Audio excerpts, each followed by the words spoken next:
Saya ingin tanya Ustaz, kenapa Israel tidak dibinasakan seperti kaum yang sudah binasa? Iya juga. Saya berjumpa dengan Syekh Abdul Sattar. Siapa namanya? Syekh Abdul Sattar. Syekh Abdul Sattar belajar di Makkah. Nama guru Syekh Abdul Sattar namanya Abdul Karim Al-Maqdisi. Siapa namanya? Abdul Karim Al-Maqdisi. Syekh Abdul Karim Al-Maqdisi menangis di depan Syekh Abdul Sattar, bercerita tentang tentara Israel di kampungnya Palestina mengambil pisau bayonet, mengumpulkan perempuan-perempuan hamil, lalu mereka tebak-tebakan, ini laki-laki apa perempuan? Laki-laki apa perempuan? Laki-laki apa perempuan? Laki-laki apa perempuan? Ditusukkannya, dirobeknya perut umat Islam itu di depan orang Israel. Kenapa tidak dibinasakan Allah dia? Kenapa tidak dimatikan Allah?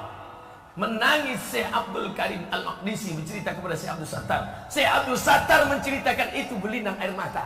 Aku sekarang menceritakan itu kepada kalian dengan berlinang air mata. Kenapa tidak dibinasakan Allah SWT? Kaum Ad mati, hancur. Kaum Samud mati. Kaum Madian mati. Kenapa yang terlaknat ini masih hidup? Pertanyaan ini pernah kutanyakan kepada guruku di Al-Azhar, Syekh Muhammad Jibril. Syekh Muhammad Jibril, kenapa Allah tak binasakan Palestina? Kenapa Allah tak binasakan Israel di Palestina? Apa kata Syekh Muhammad Jibril?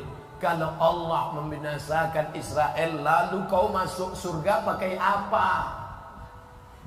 Allah biarkan mereka hidup supaya kau berjihad di jalan Allah.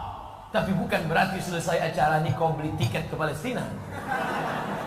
Belajar engkau serius sampai doktor, sampai profesor, lalu dengan uangmu, dengan hartamu, dengan ilmumu, kau akan menolong saudaramu di Palestina. Berjuang engkau jadi anggota legislatif sampai DPR RI. Bayangkan kalau kalian yang menjadi anggota dewan, kalian bisa mendukung pemerintah untuk menolong permasalahan Palestina. Bisa kalian menerima, bisa memberikan bantuan. Betul? Bukan berarti saya suruh kalian pergi ke sana. Maka Abdullah bin Umar bin Khattab mendengar Nabi bersabda, qala Rasulullah sallallahu alaihi wasallam. Rasulullah bersabda, tuqatiluna al-yahuda, kalian akan berperang dengan orang Yahudi. Seandainya Yahudi itu sekarang tidak ada lagi, maka orang akan berkata, mana ucapan Nabi Muhammad sallallahu alaihi wasallam? Berarti tak betul Nabi itu. Kata dia, kalian akan berperang dengan Yahudi. Buktinya Yahudi tak ada lagi. 1438 tahun setelah ucapan ini, Yahudi tetap ada, tetap eksis, tetap tegak berdiri di atas muka bumi. Orang mengatakan mereka akan punah, musnah seperti yang terjadi pada kaum-kaum yang lain. Wa ila Samud akhahum Salihah, kaum Samud. Wa ila Adin akhahum Huda, kaum Ad. Wa ila Madyan akhahum Syu'aiba, kaum Madyan. Iram Zatil Imad, kaum Iram. Banyak kaum-kaum tapi musnah sekarang. Mana kaum Iram, mana kaum Thamud, mana kaum Madyan, mana kaum Fir'aun, musnah. Tapi Israel tetap masih bertahan sampai hari ini. Nabi berkata, qatiluna al-yahuda, kamu akan berperang dengan Yahudi. Hatta yakhtabiya ahadukum, sampai mereka salah satu dari pasukannya itu bersembunyi wara al-hajar, di belakang batu. Mengapa mereka kembali ke tanah yang tandus ini? Bukankah mereka sudah hidup nyaman enak di Eropa, Inggris, Perancis, Belanda, Jerman? Hampir di setiap negeri ini ada Yahudi. Kenapa mereka mesti kembali? Karena mereka meyakini ini adalah tanah yang dijanjikan oleh Tuhan. Mereka menyebut nenek moyang mereka itu Israel. Isra artinya hamba, El Tuhan. Israel hamba Tuhan, hamba pilihan Tuhan. Tapi Israel punya makna lain. Isra musari El lillah. Israel musari lillah, orang yang pernah bergulat dengan Tuhan. Kata mereka, nenek moyang kami itu hebat. Kita mengatakan nenek moyang orang Melayu hebat, nenek moyang orang Makassar hebat, bisa mengendarai samudra yang luas bisa diseberanginya dengan perahu pinisi. Nenek moyang orang Minangkabau hebat, kami para perantau hanya sebatas itu saja. Mereka di atas itu lagi. Nenek moyang kami hebat. Apa hebatnya? Pernah bergulat dengan Tuhan dan Tuhan kalah. Tuhan kalah ketika bergulat dengan nenek moyang kami.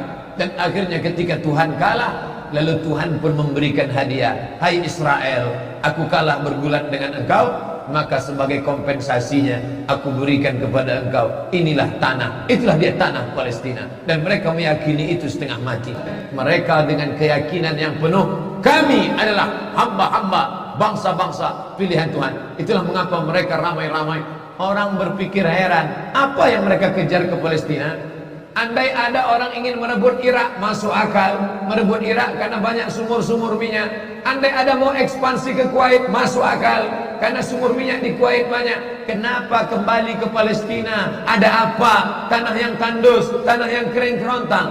Mereka ingin membuat sebuah negara dengan keyakinan akan turun Mesias, sang juru selamat yang dijanjikan oleh Tuhan, dengan syarat orang-orang Yahudi mesti kembali ke negeri yang dijanjikan Tuhan. Mesias sedang menunggu. Mesias melihat ke bawah. Kalau dia tengok di bawah masih banyak gurun pasir, dia tidak mau turun. Dia ingin melihat hijau. Kalau sudah dibentang karpet hijau, baru dia turun ke bawah.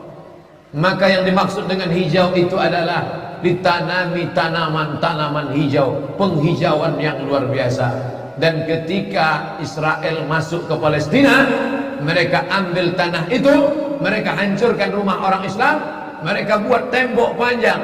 Penjara terbesar dan terpanjang di dunia adalah Palestina. Mereka kurung orang Palestina. Mereka buat tembok beton yang tinggi, panjangnya 700 km lebih, dan mereka tanami hijau-hijau. Tanaman apa yang mereka tanam?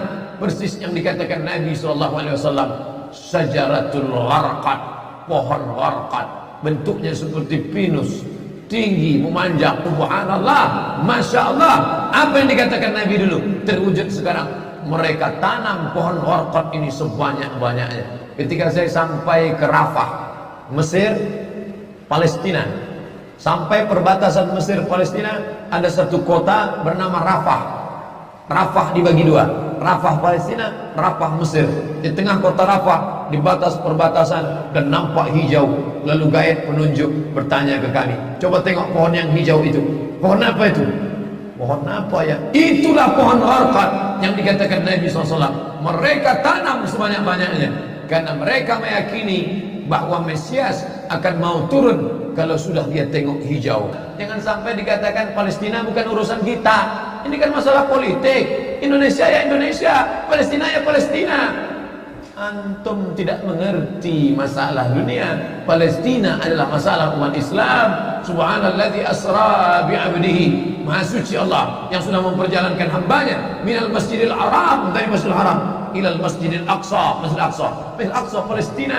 Kita yang tertulis dalam kitab suci kita bahwa kita punya ikatan emosional. Kenapa kita tidak yakin itu? Yahudi ajarannya dibuat-buat, ajarannya mitos, tapi mereka punya keyakinan yang luar biasa.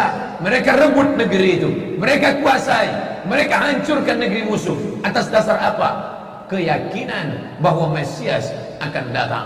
Apa yang mereka lakukan untuk Palestina? Mereka meyakini ada Temple of King Solomon, tempel kuil King Solomon, Raja Sulaiman. Kata dia, King Solomon itu punya tempel kuil, dan Temple of King Solomon letaknya pas di bawah Al-Masjidil Aqsa. Apa maknanya? Mereka mengeruk setiap hari bulldozer, traktor, ekskavator, terus mengeruk keliling Masjidil Aqsa. Mereka ingin meruntuhkan Masjidil Aqsa. Tulis Temple of King Solomon, enter, pilih image, tampak gambar replika. Inilah kerajaan Sulaiman yang ada di bawah Masjidil Aqsa. Akan mereka naikkan. Mereka sudah bangunkan rumah kecil replikanya. Mereka membuatkan itu. Inilah dia replika kerajaan Temple of King Solomon. Artinya apa? Mereka ingin menghancurkan Al-Masjidil Aqsa berkeping, sampai akhirnya disitulah nanti kemarahan umat Islam. Entah marah entah tidak, melihat gayanya tak marah. Oh, kalian hancurkanlah. Banyak lagi urusan kami sibuk dengan ini. Tapi akan ada hamba-hamba Allah. La tazulu fi ummati ta'ifatun min ummati. Akan tetap ada sekelompok umatku yang memperjuangkan agamaku, kata Allah Subhanahu wa ta'ala. Yang terakhir, akan turun Mesias. Kapan itu terjadi? Ketika terjadi perang besar. Sebetulnya dalam agama Islam sudah dituliskan yang dimaksud dengan Mesias itu siapa. Kata Imam Al-Hafiz Ibnu Hajar Al-Asqalani dalam Fathul Bari, yang dimaksud dengan yang dinanti-nanti mereka itu adalah Dajjal. Dajjal itulah sesungguhnya yang sedang mereka nanti. 70,000 Yahudi wara'ad Dajjal.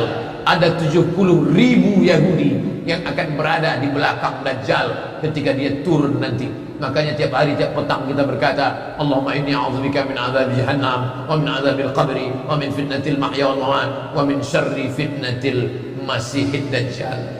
Dajjal itulah yang sedang mereka tunggu. Dajjal itulah yang sedang mereka nanti-nantikan. Kita menantikan kedatangan, dia pun juga menantikan akan kedatangannya. Bedanya apa? Mereka meyakininya dengan semangat mereka luar biasa. Mereka bangkit. Umat Islam percaya. Padahal tiap hari dia katakan sebelum salam, Allahumma inni a'udzubika min azabi jahannam wa min azabil qabri wa min fitnatil mahya wal mamat wa min syarri fitnatil masihid Dajjal. Tiap hari dikatakan, tiap hari diucapkan. Tapi dalam hati, betul tak Dajjal ini datang? Entah iya entah tidak. Mereka yakin Dajjal akan datang, tapi mereka katakan itulah pemimpin kami, itulah Tuhan kami, itu adalah jelmaan daripada Tuhan kami, itu yang akan menghancurkan dunia, dia akan menjadi panutan kami. Kita berkata itu musuh kami.